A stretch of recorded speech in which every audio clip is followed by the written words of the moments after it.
So we're on video, I think maybe 4 on this 2015 Forester that I described all the problems and the leaks we found and going over the refrigerant leak detector. UV, there was no UV dye in the system. And let's see, it's under high idle. I just started it up. I opened up all the windows because it was super high heat load, like 114 inside or so from sitting in the sun, but the engine was cold. There was 2.8% air. That's not horrible or horrendous. As you can see, come on, focus. So 2.8% air, not super bad, but I did tell you that with the outside temperature and everything like that, I thought 92 or 98, 92 PSI was a little bit on the high side. And there's a difference between 100% refrigerant and refrigerant with a little air in it. Okay, so the idle kicked down now. Let's see where we're at now. So now that we've been running a little bit and the idle has kicked down, our superheat is 47. We know we're low on refrigerant just because we've seen the leaks there and the other possible leaks, and they're in for a complaint of no cooling. The clutch is kicking in, the compressor is working. We see our suction line temperature is 62 degrees Fahrenheit. And we see our superheat, subcooling is 10%. Our superheat is 48%. It's an expansion valve system. You usually go by subcooling only, but it's so severely low for this vehicle. I know 48 degrees superheat is not normal for this vehicle.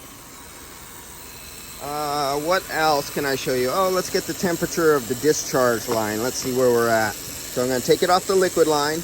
You see discharge where it says LLT, liquid line temperature, 86 degrees. Well, now we're going to take it off of here, and we're going to put it on here somewhere. Let me get a hold of that right there.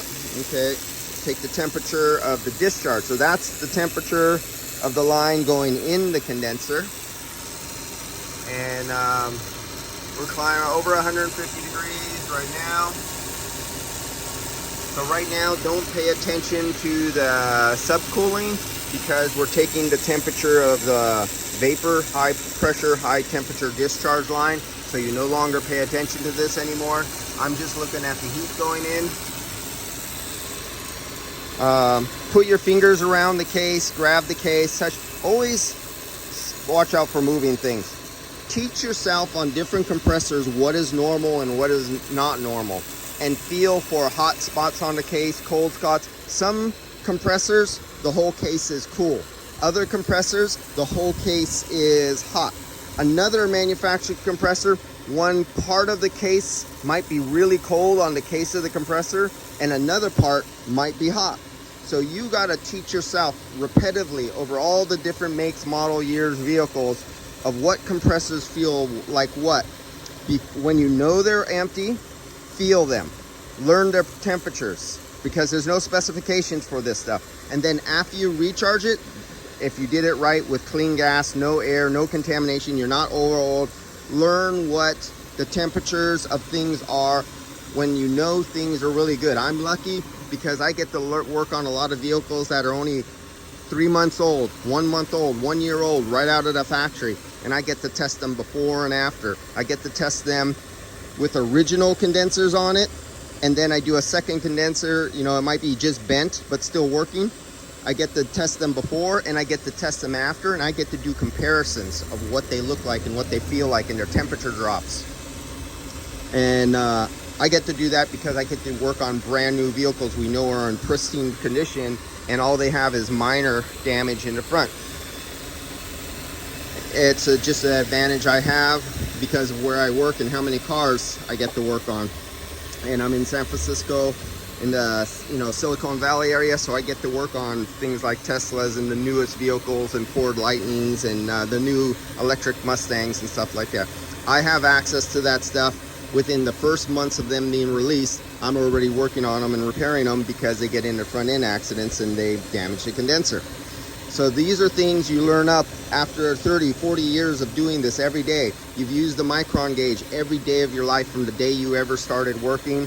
You've always data logged everything that was on temperatures because that was the way you were taught, not using pressures. You were taught using superheat and subcooling. You were not taught using pressures. If that's the way you learn and you did it on every vehicle, never skipping it, you learn so much more than somebody who's only tested a few vehicles and go, oh yeah, I tested that, I know everything. All the vehicles are different. That's why when I hear somebody say, oh yeah, I use a rule of thumb of this pressure or this temperature or something like that, not so, because vehicles are so different nowadays. I'll see you guys later. I'm gonna recover this. We know it's low. Let's take a look at this. Where are we at? Since I was talking, however minute, remember we're about 145 degrees. Look at 165. Do I have my laptop out here? Yeah, I do. Let's go inside and put some RPMs up. And remember, we're doing this test and it's not even hot outside. It's only, I don't know, 64, 68 degrees outside. Let's turn this on. Let me get my glove off because this iPad doesn't open with face recognition. So we're at idle right now and we're at 168 degrees. Let's see, can we see our, let's look at the weather. So I'm in San Francisco right now. It's 65, see, partially cloudy, 65 degrees, that's San Francisco. You see it's partially cloudy? Doesn't it look just like that? So that's what we're at right now. You wanna see what our humidity is? Our humidity is 71% humidity. That's what it is right now. And let's go into our job link. It'll hook up wireless to our Bluetooth. And let's get back to our gauges. Where's our temperature? Right there, 168 degrees, and we're at idle, and it's only 65 degrees outside. Now, let's say the customer goes, oh, I feel a little bit of cooling here. I'm gonna run my AC. Well, we already know it's 168 degrees and it's only 65 degrees out. We're cruising down the road and we're doing about 1700 RPMs, 2000 RPMs, 65 miles per hour. See if I could hold it steady somewhere up there. There we go. And remember, this is a cool day. 180 degrees. 182. So let's just do this a minute. So this is how customers destroy their compressors.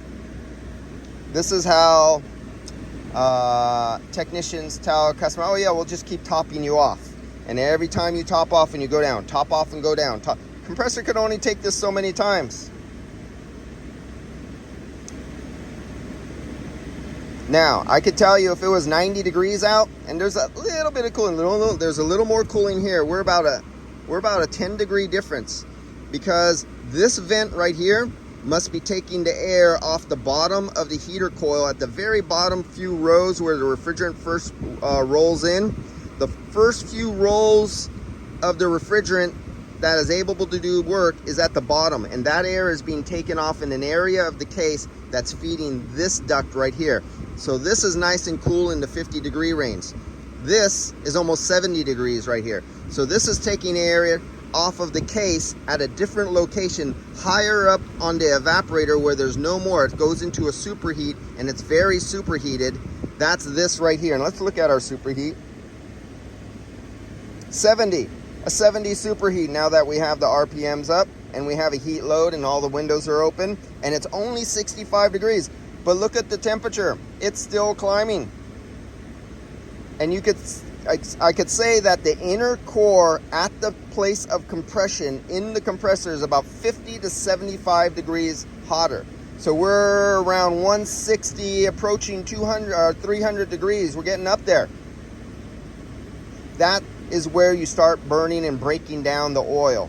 This is where, and it's only 65 degrees outside. If it was an 80 and 90 degree day and the customer is still running his AC, this is why compressors are murdered. They don't die by themselves. What else can I show you? Let's see, we're not paying attention to, remember we're on the discharge line, so we're not paying attention to subcooling right now. 220. And if I keep going on, it'll probably, I've done this before, it'll probably hit about 250, 255 degrees. which would mean it would be 300 to 325 degrees inside the compressor on a cool 65 degree day. So I'm going to recover this refrigerant now. I already know where most of the leaks are. There's nothing really more for me to do here or prove. It's cooling. If I had my temperature gauge here, I could tell you it's 55 degrees, 54, 56, somewhere around there coming out of this vent. But I could tell you it's 70 some degrees coming out of this vent. See you guys later. Superheat, subcooling never lie. Well, sometimes. That has to do with airflow. Another story for another time.